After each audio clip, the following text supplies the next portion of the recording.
DCM DK ಬ್ರದರ್ಸ್ಗೆ big shock. Aishwarya Gowda ವಂಚನೆ ಕೇಸ್ನಲ್ಲಿ ಡಿಕೆ ಸುರೇಶ್ಗೆ ಶಾಕ್ ಮೇಲೆ ಶಾಕ್.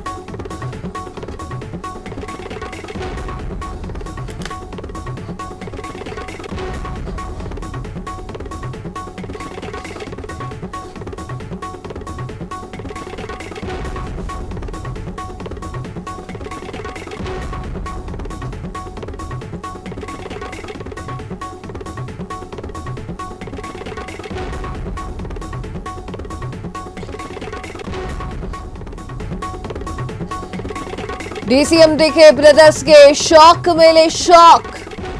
ಐಶ್ವರ್ಯ ಗೌಡ ವಂಚನೆ ಕೇಸ್ನಲ್ಲಿ ಡಿಕೆ ಸುರೇಶ್ಗೆ ಶಾಕ್. ಮಾಜಿ ಸಂಸದ ಡಿಕೆ ಸುರೇಶ್ಗೆ ಇಡಿ ಸಮನ್ಸ್. ಮಧ್ಯಾಹ್ನ 12:30 ಗಂಟೆಗೆ ಇಡಿಯಿಂದ ಸಮನ್ಸ್.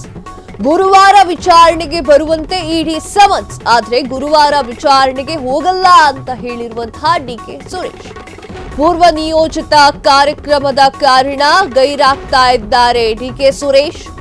ಸೋಮವಾರ ವಿಚಾರಣೆಗೆ ಹೋಗುವುದಾಗಿ ತಿಳಿಸಿರುವಂತಹ ಮಾಜಿ ಸಂಸದ ಐಶ್ವರ್ಯ ಗೌಡ ಜೊತೆ ನಾನು ಯಾವುದೇ ವ್ಯವಹಾರವನ್ನ ನಡೆಸಿಲ್ಲ.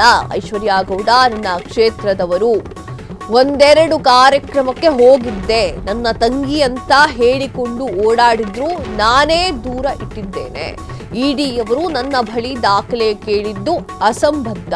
ಡಿಕೆ ಸುರೇಶ್ ಅವರು ಆಕ್ರೋಶವನ್ನ ಹೊರಹಾಕಿದ್ದಾರೆ. ಎಸ್, ಹೌದು ವೀಕ್ಷಕರೇ,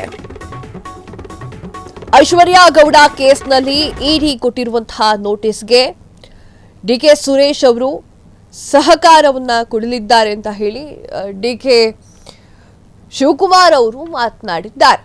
ಅದು ಸೈಡ್ಗಿಟ್ರೆ ವಿಚಾರ ಏನು ಅಂತ ನೋಡೋದಾದ್ರೆ ಐಶ್ವರ್ಯ ಗೌಡ ನಾನು ಡಿಕೆ ಸುರೇಶ್ ಅವರ ತಂಗಿ ಅಂತ ಹೇಳಿ ಒಂದಿಷ್ಟು ಜನಕ್ಕೆ ಮೋಸ ಮಾಡಿರೋದು ಎಲ್ರಿಗೂ ಗೊತ್ತಿದೆ.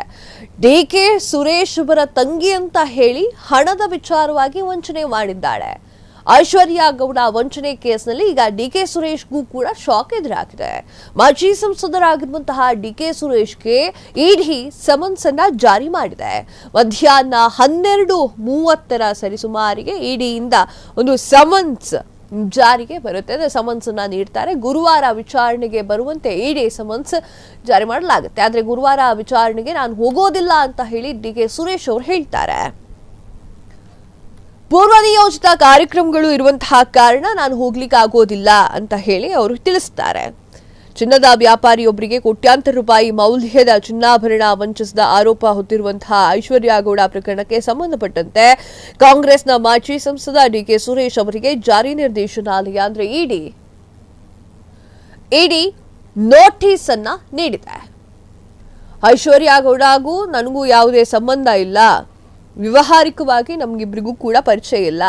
ಒಂದೆರಡು ಕಾರ್ಯಕ್ರಮಗಳಿಗೆ ಭೇಟಿಯನ್ನ ನೀಡಿದ್ದೇವೆ ಒಟ್ಟಿಗೆ. ಆ ಒಂದು ನಿಟ್ಟಿನಲ್ಲಿ ಡಿಕೆ ಸುರೇಶ್ ಅವರು ಮಾತನಾಡಿದ್ದಾರೆ. ಇಡಿ ಸಮನ್ಸ್ ನೀಡಿರುವ ವಿಚಾರವಾಗಿ ಮಾಜಿ ಸಂಸದ ಡಿಕೆ ಸುರೇಶ್ ಮಾತನಾಡಿ, ಇಡಿ ಅಧಿಕಾರಿಗಳಿಂದ ನನಗೆ ಸಮನ್ಸ್ ಬಂದಿರೋದು ನಿಜ. ಐಶ್ವರ್ಯ ಗೌಡ ಜೊತೆ ಯಾವುದೇ ಹಣಕಾಸಿನ ವ್ಯವಹಾರವನ್ನು ಮಾಡಿಲ್ಲ. ಜೂನ್ 19ರಂದು ವಿಚಾರಣೆಗೆ ಹಾಜರಾಗುವಂತೆ ಸೂಚನೆಯನ್ನ ನೀಡಿದ್ರು. ಆದರೆ ಜೂನ್ 23ರಂದು ವಿಚಾರಣೆಗೆ ಹಾಜರಾಗುವುದಾಗಿ ನಾನು ತಿಳಿಸಿದ್ದೇನೆ ಅಂತ ಹೇಳಿದ್ದಾರೆ.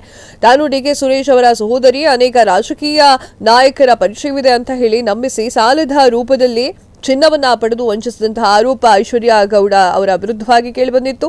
ಈ ಸಂಬಂಧ ಚಿನ್ನದ ಅಂಗಡಿಯ ಮಾಲೀಕಿ ನೀಡಿದ್ದಂತಹ ದೂರಿನ ಅನ್ವಯ ಐಶ್ವರ್ಯ ಗೌಡ ಇನ್ನೂ ಹಲವರು ಸೇರಿ ಅವರ ವಿರುದ್ಧ ಚಂದಾ ಲೇಔಟ್ ಠಾಣೆಯಲ್ಲಿ ಪ್ರಕರಣ ಕೂಡ ದಾಖಲೆಯಾಗಿತ್ತು.